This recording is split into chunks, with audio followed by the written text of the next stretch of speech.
네, 여러분 안녕하십니까? 여러분들이 교육학을 보다 쉽게 공부하실 수 있도록 도움을 드리는 비전 교육학입니다. 드디어 오늘 저와 함께 같이 학습해 볼 내용은 교육 행정의 발달의 마지막 과정이죠. 체제 이론입니다. 우리가 고전적 조직 이론부터 인간관계론, 드디어 체제 이론에까지 이르기까지 인간이라고 하는 것을 어떻게 바라보고 있냐, 이런 것에 대해서 한번 지금 학습을 해보고 있습니다. 고전적 조직 이론은 계속해서 설명드리고 있지만 100%는 아니지만 인간은 어떻다?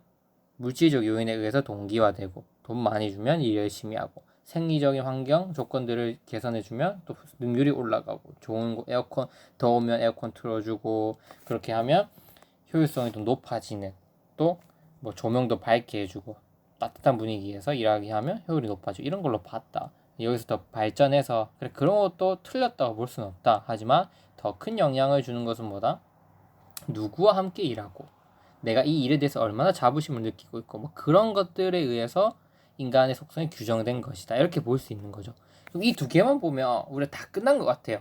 더 이상 이거 말고 인간의 속성이 나올 게 있나, 이렇게 여러분들 생각하실 수 있어요. 근데 체제 이론의 관점에 따르면 우리가 한 게 강한 게 있습니다. 그거에 대해서 제가 오늘 설명드리려고 합니다. 그래서 이 체제 이론도 마찬가지로 포인트는 딱 하나예요, 여러분. 인간을 어떻게 바라보고 있냐, 그것만 이해하시면 체제 이론의 모든 것들이 다 이해되실 겁니다. 특히 더 구체적으로 말씀드리면 여러분들이 좀 헷갈려 하시는 개체과 쿠바 혹은 개체과 텔렌, 이 모형들이 인간을 어떻게 바라보고 있는지만 이해하면 암기할 것이 없는 거예요. 이렇게 생각할 수 있습니다, 여러분. 체제 이론이 과연 임용 시험에 나올 확률이 있냐? 있습니다. 그리고 어느 정도냐? 뭐 사람마다 개인적 관점에 보는 게 다르기 때문에 그 중요도는 좀 차이가 나겠지만, 제 기준에서 봤을 때는 50% 혹은 50%는 조금 넘을 수 있다고 저는 생각을 합니다. 왜 그런지 제가 여러분들한테 이 예상 문제도 함께 만들어 왔으니까 같이 보면서 한번 살펴보도록 하겠습니다. 다시 한번 얘기하지만 체제 이론은 인간을 어떠어떠하다고 보는 관점이 있습니다. 그게 뭔지 지금 제가 바로 설명드릴게요. 보세요. 고전적 조직 이론과 인간관계론의 관점에서는 행정을 모두 조직 내 문제로만 파악하고 조직과 환경의 상호작용에 대해서는 관심을 두지 않았다 보는 거예요. 그러니까 이 행정이라고 하는 거는 하나의 조직 내에서만 이루어지는 것으로 보았다는 거죠. 근데 일단 인간의 행동이라고 제가 제일 먼저 쉽게 얘기해 볼게요.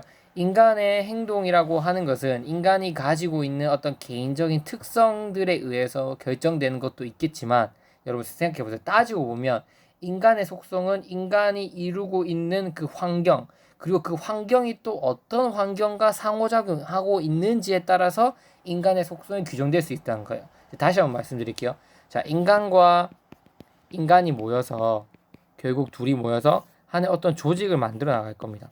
그럼 이 조직이라고 하는 게 어떠한 속성을 가지고 있는지가 다시 만들어질 거예요. 즉 인간과 인간과 인간, A라는 인간, B라는 인간, C라는 인간, D라는 인간이 모여서 F라는 조직을 만든 거예요. 그럼 이 F라고 하는 조직의 속성이 이 사람들이 누가 지도자인지 따라서, 어떤 누가 통치자인지에 따라서 F 조직의 속성이 결정되는 겁니다. 그렇게 되면 어떻게 되냐면 이 F라고 하는 조직이 어떤 속성을 가지냐에 따라서 다시 인간의 행동에 영향을 미친다는 거예요. 즉 인간의 행동은 인간이 가지고 있는, 아까 말씀드린 고전적 조직 이론, 어떤 물질적으로 동기가 되는 거, 누구랑 일하고 싶어 하는 거, 그거는 인간의 내재적인 속성에만 관심을 뒀다는 거예요.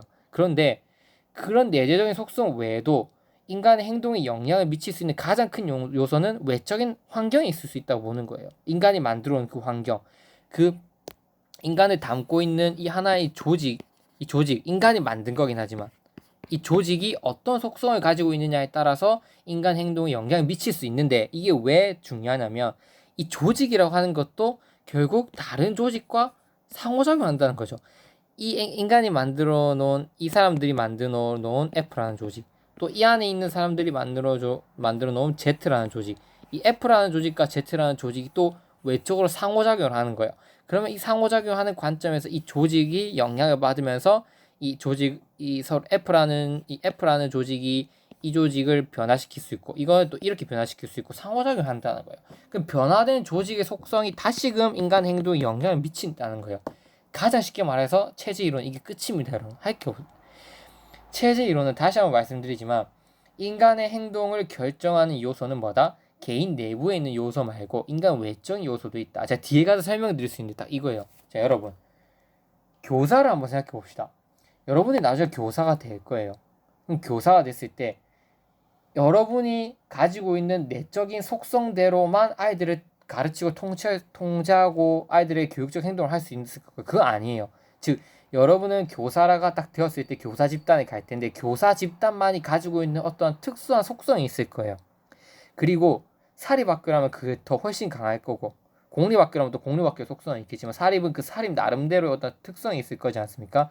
그 특성이 있을 거고 또 그 특성 안에서 내가 어떤 업무를 하는지 담임을 하고 있는지 담임을 하지 않는지에 따라서 아이들에 대한 태도와 행동들이 다 달라진다는 거예요. 즉 저는 예를 들면 좀 활발해요. 활발하고 아이들하고 노는 것도 좋아하지만 저는 또 제 나름대로 또 하고 싶은 취미 활동들이 있어요. 뭐 여행을 간다거나 전 배우고 싶은 게 있어요. 커피 내리는 것도 배우고 싶고 아니면 베이커리 하는 것도 배우고 싶고 이런 개인적인 취미 활동하는 게 정말 강한 개인적인 성향을 가진 사람입니다. 예를 들면 저는 근데 학교 조직 안에서 그러면 들어왔을 때 내가 담임의 역할을 딱 맡았는데 그럼 내가 개인적인 역할을 할 수 있냐 내 성향에 의해서 담임이라는 역할을 부여받았다면 담임으로서 할 역할의 어떤 기대치들이 있어요. 그러면 나의 성향이 개인적인 성향이라도 내 행동이 거기서 어느 정도 제재가 되고 그 상호작용의 절충에 의해서 인간의 행동이 결정된다는 거죠. 이게 체제 이론이에요. 하나의 조직을 이루고 있는 하위 체제들 즉 그 부분들 요소들 간의 상호작용 안에서 무엇인가 결정되고 이루어진다고 보는 게 체제 이론이라고 합니다. 이해되시죠? 이 이론을 바탕으로 어떻게 시험에 나올 수 있는지 한번 살펴보도록 하겠습니다.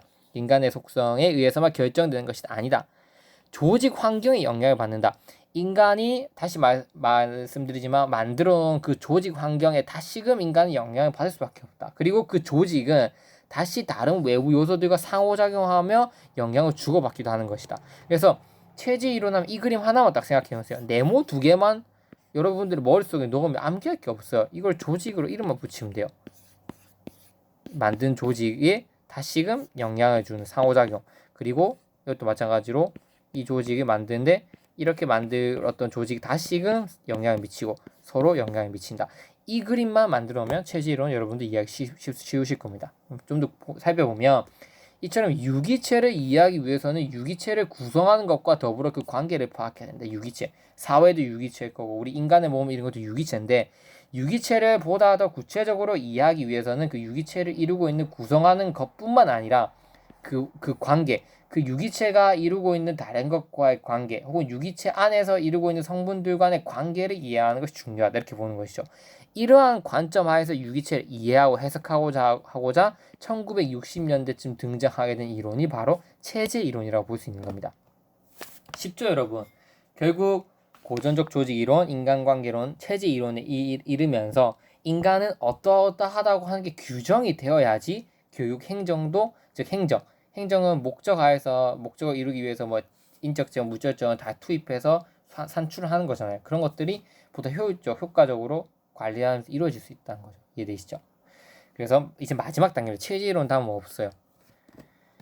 그래서 결국 체제란 정의는 나오지 않겠지만 정의를 굳이 살펴보자면 요구되는 결과 또는 산출을 달성하기 위해 함께 작용하면서 동시에 독립적으로 작용하는 부분들의 총체를 의미한다.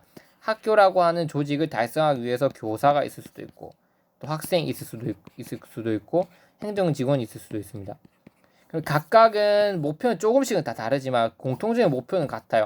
이 학교 안에서 학생이라고 하는 것이 올바른 성장을 이끌어낼 수 있도록 학생의 올바른 성장을 이끌 수 있도록 하는 목표는 다 똑같습니다. 하지만 교사는 교사 나름대로 또 개인적 목표가 있을 거고 학생 나름대로 목표가 있고 행정은 나름대로 목표가 있잖아요. 이렇게 개인적인 독립적인 목표도 유지하면서 하나의 목표를 이루어가기 위해서 서로 상호작용하는 그 집합체들의 체제라고 보는 거예요.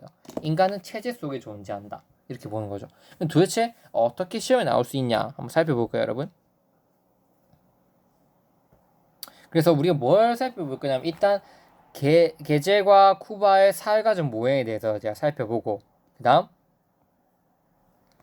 게젤과 쿠바의 사회과정 모형에서 학교 조직은 어떠한 특성을 가지고 있는지 살펴보고 그 다음으로 이 모형이 좀 수정된 게츠과 텔렌의 수정 모형에 의해서 인간 행동이 사회적 행동이 어떻게 규정되는지 볼 거고, 이걸 끝으로 일단 체제 이론 어떤 가장 기본은 마무리하고, 그 다음으로 개방 체제의 특성, 그 다음 카우프만의 체제적 접근 모형을 끝으로 해서 체제 이론을 마무리하고, 이제 교육 행정의 어떤 핵심이라고 할 수 있는 동기 이론들에 대해서 한번 살펴보는 시간 갖도록 하겠습니다. 하나하나 한번 살펴볼게요.